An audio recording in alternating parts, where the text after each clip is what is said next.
this is a 600-acre blueberry farm, and through the middle of the farm there's a row that we planted native pollinator plants, flowering plants instead of blueberries. And then all around the outside of the farm we have a mix of native riparian and remnant habitat and also planted pollinator habitat. About 5% of the ground here is reserved for native plants and pollinator plantings. So the goal with these plantings and increasing native insect populations is both through pollination and through pest control. And so by providing resources for native bees like bumblebees and mason bees and whatever the different kinds of native bees are out in the fields, we can they help us pollinate our blueberries. They work really well in cold, rainy weather, which we get a lot of usually during our pollination season.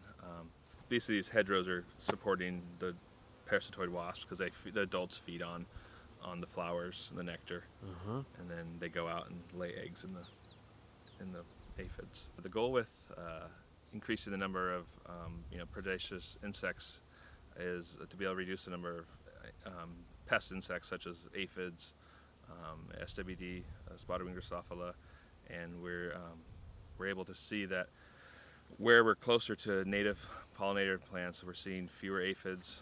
We're seeing more aphids that have been parasitized by native wasps. And so our goal is to be able to reduce the number of insecticides we have to put on our crops. Also, we're able to coexist better with the pests when they're in lower numbers. And so our goal is never to completely eliminate a pest, but if we can keep them at a low threshold, then they don't cause a problem. So by having these native pollinator plantings, we're able to naturally reduce those pest levels where it becomes less of a problem and where we don't have to take chemical controls.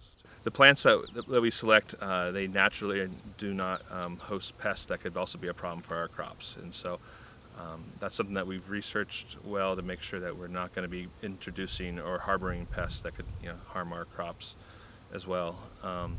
And then just the native insects we have around here, they're adapted to be able to feed on the plants they're native to this habitat, and they coexist, and we feel like it gives our plants, our insects, the best chance to thrive by planting native plants that they want to feed on and harbor and live in. We've done research the past several years looking at what the effect of the pollinator habitats and plantings have been on the insects and also the crops. And we've seen an increase in insect predation, pest predation. We've also seen a benefit to our pollination during blueberry bloom. We've seen more insects out there pollinating and better pollination. So there's a real benefit to our plants to be able to support the insect populations around the farm, and it's more than paid by taking out some blueberries and replacing them with pollinator plants.